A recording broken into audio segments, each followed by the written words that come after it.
भोर भई भज प्रभु नाम होगा तेरा कल्याण। भज रे भज रे। आइए सुनते हैं आज की कहानी, दुख देने वाला मन। किसी गांव में एक महिला अकेली रहती थी। उसका सारा परिवार एक अग्नि दुर्घटना में स्वाहा हो गया था। दुखी होकर उसने एक दिन अपना घर बेच दिया और चल पड़ी अनजान जगह की ओर। चलते चलते वो बहुत थक गई। एक उद्यान में वो विश्राम करने बैठ गई।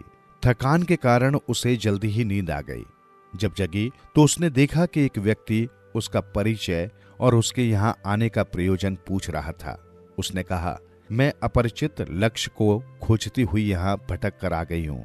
कृपया आप मुझे यहाँ ठहरने दे। कदाचित मैं आपकी कुछ सेवा कर सकूं। उस व्यक्ति ने कहा, ये उद्यान केवल मेरा है और उसे किसी अन्य की आवश्यकता नहीं है। स्त्री बोली, ये उद्यान तो किसी जादू की रचना है, परियों की कहानी का कोई चमत्कार है। व्यक्ति ने कुछ कठोरता के साथ कहा, ये कोई जादू का चमत्कार नहीं है। इसके निर्माण में मेरा कठिन श्रम लगा है और प्रभु की कृपा मिली है। फिर उस पुरुष ने उदारता से पूछा, क्या तुम भी ऐसा स्वर्गीय स्थान चाहती हो? मैं तुम्हें एक भूमि खंड दे सकता हूँ। तुम उसमें अपनी वाटिका लगा लो। मैं बागवानी की कला तुम्हें सिखा दूंगा। यदि परिश्रम करोगी तो ऐसा ही एक सुंदर उद्यान तुम भी लगा सकती हो। स्त्री इस प्रस्ताव पर बहुत प्रसन्न हुई। उसने पूरा परिश्रम करने का वचन दिया। वो व्यक्ति उसे खाली भूमि पर ले गया। वो भूमि पत्थरों से, पेड़ों की जड़ों से और कूड़े से भरी थी। उसे दिखाते हुए उस व्यक्ति ने कहा, इस भूमि को साफ कर तुम अपना सुंदर सा उद्यान लगा लो। इस भूमि के बदले तुम मुझे कुछ प्रदान करो। उस स्त्री के पास उसके कंगनों के अतिरिक्त कुछ भी न बचा था। हिचकिचाते हुए उसने कंगन देकर भूमि और फावड़े आदि ले लिए। अब वो अपने कार्य में गंभीरता से लग गई। अंत में एक दिन वो कार्य पूरा हुआ। माली उसके पास आया और बोला, अब तुम भूमि को खोदकर बीज बोने योग्य मुलायम और भुरभुरी बनाओ। ये कहकर उस व्यक्ति ने उसे विधिवत कार्य करने की शिक्षा दी और उसके बदले कुछ मांगा। अब वो क्या दे सकती थी? उसके पास था ही क्या? तभी उस व्यक्ति की नजर उसके काले, घने, लंबे बालों पर पड़ी, मानो वो उन्हीं को चाहता था। स्त्री ने कहा, क्या तुम मेरे बाल चाहते हो?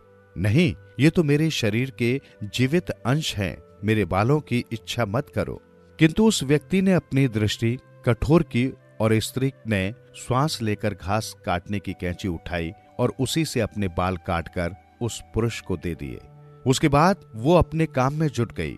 कार्य पूरा होने पर माली फिर आया। उसके पास बीज, पौधे और पानी देने के लिए हजारा था।